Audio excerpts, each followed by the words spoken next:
Hi there. So listen, we've all experienced that one meeting where a leader or project manager were using terms you were not familiar with. You had no idea what they were talking about. They really should have been speaking in another language, right? Or you received a message that you heard from a presentation or inferred from an email, and it's completely different from what your colleague heard. I mean, were we in the same meeting or did we read the same email? I'm Angenique Walker, your communication champion, and today I will be guiding you through the answers to this question by helping you identify why we see communication breakdowns and how we can become more effective communicators with one another. Communication can be defined as the process in which a person or a group or even an organization transmits some type of information to another person or group. We see this demonstrated in Shannon Weaver's model of communication. On the left, you'll see that there's a sender that creates a message and it goes through certain channels, whether that be email, text, phone, or in person.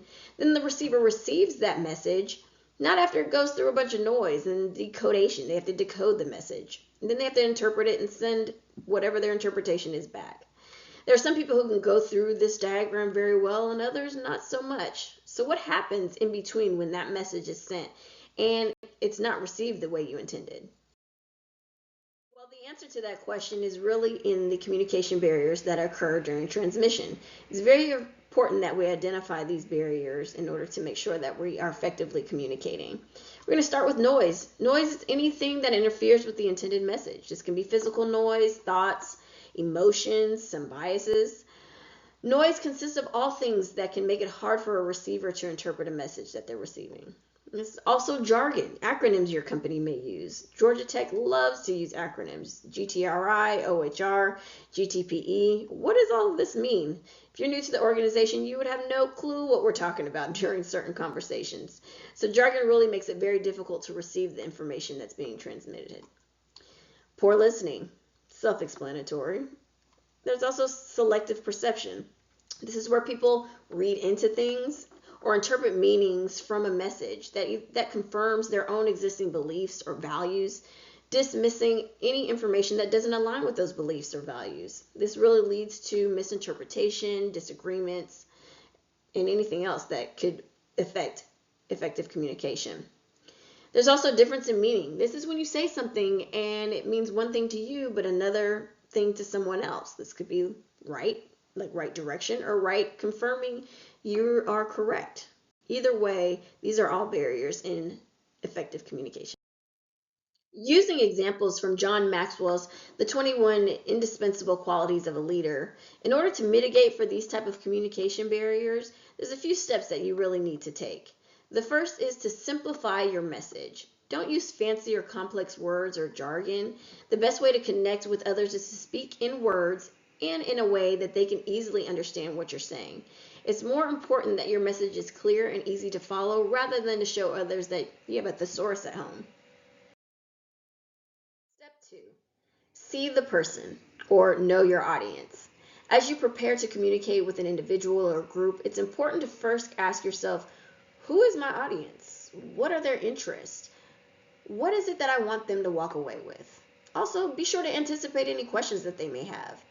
By finding ways to connect with the audience, you will help them to connect with and retain the information from the message that you are trying to send.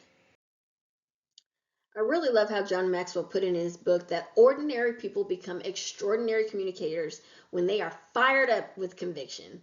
This means that you really have to believe in what you are saying or communicating. When your audience can feel and see the passion in your words, you become credible to them and they truly believe the message you are sending. Lastly, seek a response. The ultimate goal for communication is to know that the receiver received the intended message. And you only know that by receiving feedback from them. Ask open ended questions, request follow up, schedule a meeting, anything to keep the dialogue open between the two. Even if you're speaking to a large group, you can receive feedback through nonverbal cues, through audience body language and facial expressions, or even through their laughter or gasp. Even crowd participation is great. You ask yourself, what do you want the audience to get out of the communication? And what are ways that you can measure that? It's important that you give your audience something to feel, to remember, and to do in order to push them to the next level.